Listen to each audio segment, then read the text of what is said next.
Good evening. This is CTV News for Monday, May 19th. I'm Rochelle Metzger. Thank you for joining us tonight. And we begin this evening in Oxon Hill. An SUV crashes into a restaurant early this morning. The incident happened around 12:30 a.m. in the 6200 block of Oxon Hill Road. Police say the driver collided into Danny's restaurant, knocking over bricks and smashing windows. Officers arrived. They discovered a car had collided into a building. It struck an individual who was transported to a local hospital. Police are investigating how the motorist lost control of the vehicle. The driver sustained no injuries. Well, buckle up or pay the price. That's the message from the Maryland Motor Vehicle Administration. And as Patricia Vallone reports, the agency highlighted the point by demonstrating a violent rollover collision. It's a crash that would most likely result in death or serious injury, but this rollover with an unrestrained mannequin was just a demonstration to highlight the need for wearing seatbelts.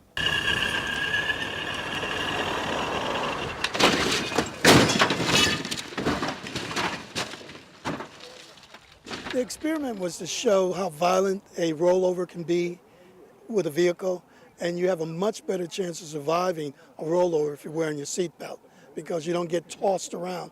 Many times people are ejected from a vehicle when it rolls over. This was a mannequin, but if it were a real human being, how bad would it be? There's a good chance they probably wouldn't have survived if they didn't have their seatbelt on. I've been on scenes of police officers who died in fatal crashes who were not seatbelted and would have survived more than likely if they were wearing a seatbelt. So it's frustrating, it's disappointing, and people should know better. For an unbelted person, and we obviously used a dummy today, I don't care how big and strong you are, you're not going to be able to really combat the laws of physics, and your body will be thrown, it'll be hurt, killed, injured, and so that's why we do things like this.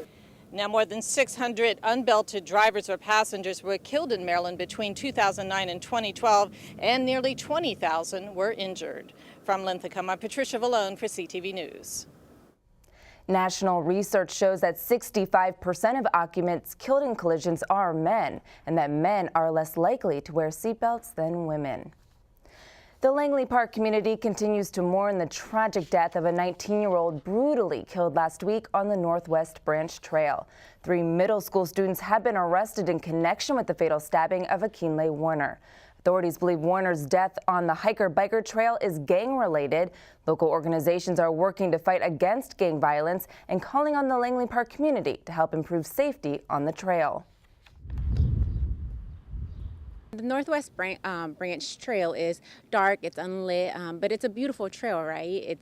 It's a beautiful area where people go walk, people go run, people spend their weekend. So unfortunately, what we want to do is bring in more attention to that trail, have more families, have more individuals along that trail, so it won't be so crime-ridden. And we're also here to let the families know that they're not alone, that they have a community of support and love and peace, that we really want them to know that we're here for them. Prince George's County Police and Maryland National Capital Park Police are investigating Warner's death. Well, Casa, Maryland, the Prince George's NAACP and local churches are reaching out to the Langley Park community following the fatal stabbing at the Northwest Branch Trail. They're hosting a march and vigil this evening, and NAACP's branch president Bob Ross joins us in studio. Thanks so much for coming here tonight. Tell us about the march and vigil that's going to take place this evening. The march and vigil will start at 7 o'clock at the Casa, Maryland headquarters, 8151 15th Avenue, and proceed to the trail. The object of the vigil is to bring the community together, to show that there's solidarity between the black and brown community, and that we will not tolerate gang violence in our neighborhood any longer. Can you talk a little bit more about why the NAACP is involved in this issue? Well, the NAACP is involved in this issue because, one, a life was lost tragically. 2, we're against drugs being in the community. And the mere fact that we have been for civil rights for everybody. And when you have a community being terrorized by gangs, then it becomes a civil rights issue. Is there any concern about conflicts in that area between the Latino community and the African American community, or at least among teenagers and potential gang members?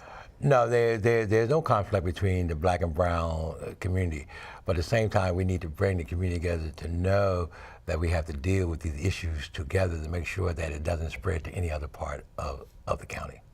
The 3 suspects who've been arrested and charged in connection with this fatal stabbing, they're all young kids. They all went to Buck Lodge Middle School. Can you talk about, are there any racial conflicts going on within the school that you know about? No, and it's unfortunate that these 3 13, 14, and 15-year-old children was involved in this.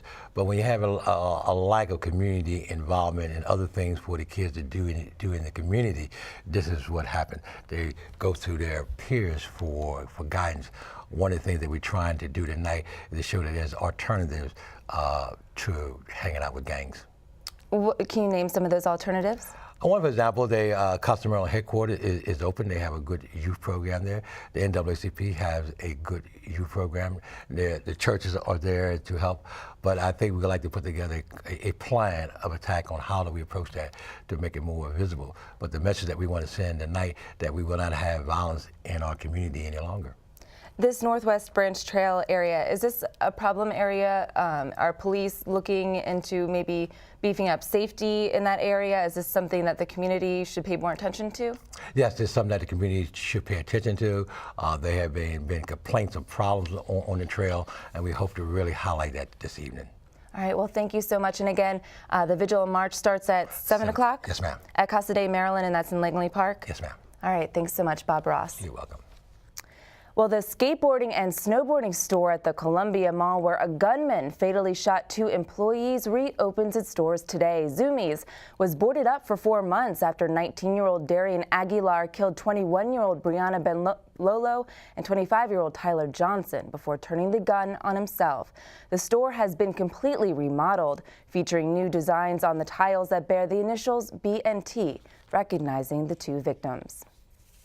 And you're watching CTV News. I'm Rochelle Metzger.